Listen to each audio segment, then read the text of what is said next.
Miren nada más cómo son hipócritas estos políticos rascuaches. Esta que están ustedes viendo ahí, pues la conocen, Escuálida. Dice Escuálida, ¡que viva la democracia! Si alguien ha defendido a la democracia electoral y participativa en México, ha sido nuestro movimiento. La democracia es nuestra bandera y lo seguirá siendo. No se es democrático cuando se reprime al pueblo o cuando se le empobrece. Lo dice porque Lady Rebsamen no podía dejar pasar, así lo confiesa, lo que está hablándose en estos días a través de redes sociales, el hecho de que haya llegado el genocida invisible, nefasto Zorrillo, a dar una conferencia y hablar de que en México la democracia está en peligro, bla, bla, bla, bla, bla. Y les digo que es pura y dura hipocresía. Están ustedes observando, a la par de que ven a Lady Rebsamen, a tres impresentables. Uno de ellos, Esteban Moctezuma, que fue secretario de Educación Pública durante el sexenio del genocida invisible. Dice Lady Rebsamen que pues todo lo que representa nefasto Zorrillo está podrido. Pues bueno, yo creo que Esteban Moctezuma también está podrido. ¿O no?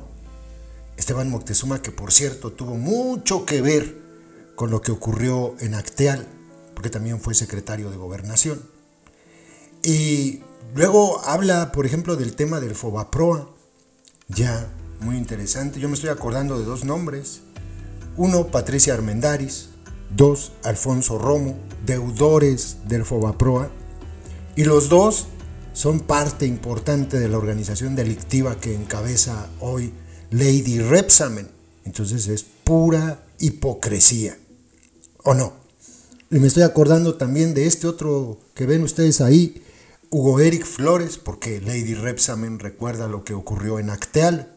Acteal, por cierto, fue una confabulación entre paracos y guachos. Guachos a los que hoy López tiene en un pedestal, hay que decirlo. Son los mismos guachos, son esos, son el ejército que provocó esa tragedia allá en Chiapas.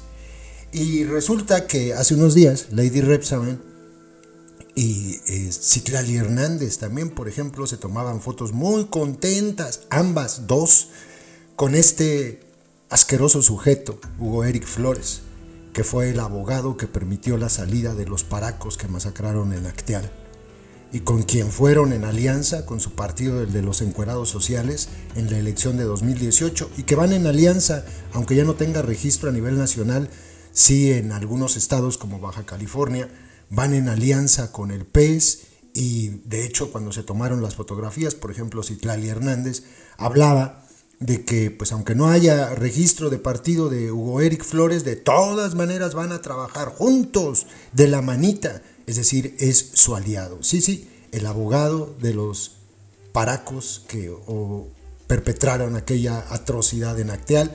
Entonces pues es pura y dura hipocresía.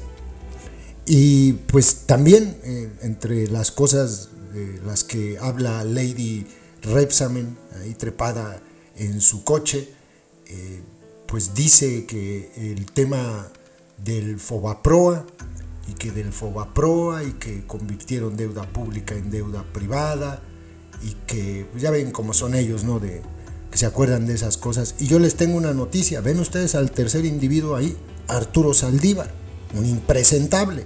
Bueno, pues Arturo Saldívar fue el defensor de aquellos bancos que no querían que hubiera una auditoría, y de hecho no la hubo, le ganaron al Estado litigio, y por lo tanto 52,000 millones de pesos que estaban ahí, que tendrían que haber sido auditados, no se auditaron y pasaron a formar parte de la deuda privada que se convirtió en deuda pública.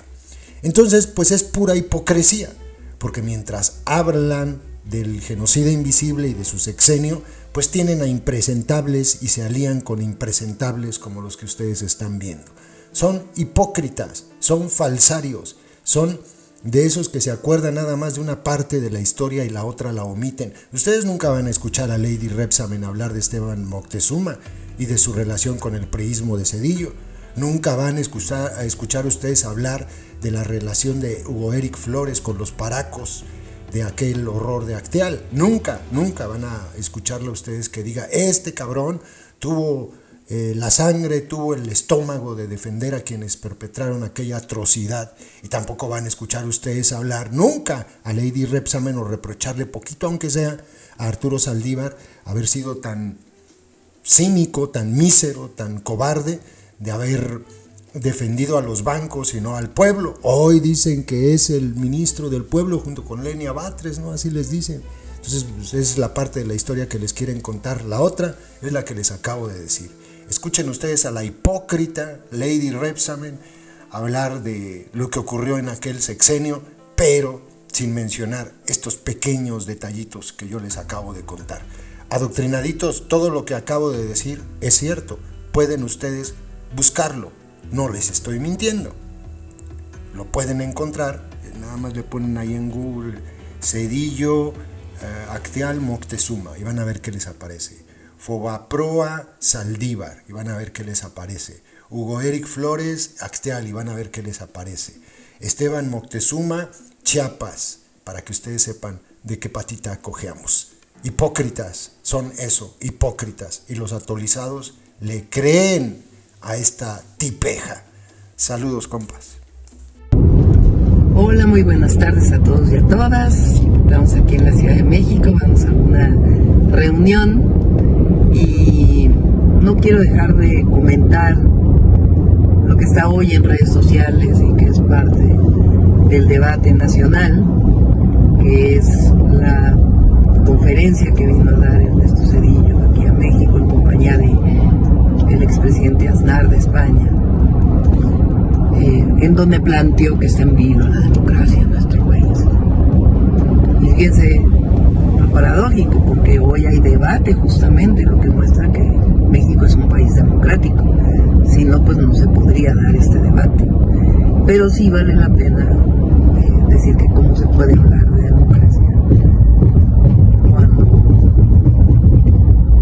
lo que se ha dicho, el tema de Fobaproa, una deuda privada que se convirtió en pública, pero además llena de una enorme corrupción, porque había deudores que no eran deudores, que al final participaron en esta bolsa del Fobaproa, el aumento del IVA del 10 al 15% en aquella época, cómo intentaron privatizar la Comisión Federal de Electricidad en aquella época. Lo recuerdo porque yo escribía en La Jornada en aquella época en el área de economía, y justamente participé en ese debate para defender a la Comisión Federal de Electricidad de esa privatización que se quería hacer, pues es parte de un proyecto neoliberal que durante años estuvo en México y que lo que provocó fue pobreza y desigualdad, contrario a lo que se ha venido diciendo.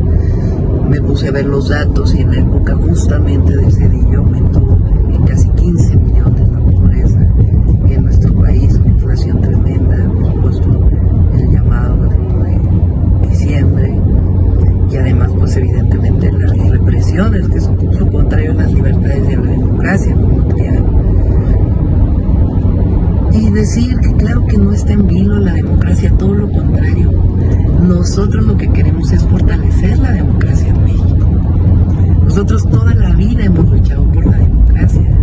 Luchamos contra el fraude electoral del 88, contra el fraude electoral del 2006, contra la barbaridad del desafuero del presidente Andrés Manuel López Obrador cuando fue jefe de gobierno, contra la compra de votos. Entonces nosotros hemos luchado, yo luché por la democracia en las universidades, en los sindicatos. Hoy vivimos realmente mucho más democracia de la que había antes. No se censura periodistas como se hacía antes, y lo que queremos es que siga la democracia y que se siga profundizando la democracia en México, que finalmente es la participación del pueblo, la decisión del pueblo en las decisiones más importantes de la nación. La democracia electoral sí, pero también la participativa. Entonces, es falso que esté en vilo la democracia. Al contrario, yo estoy segura que 2024 va a ser nuevamente el pueblo de México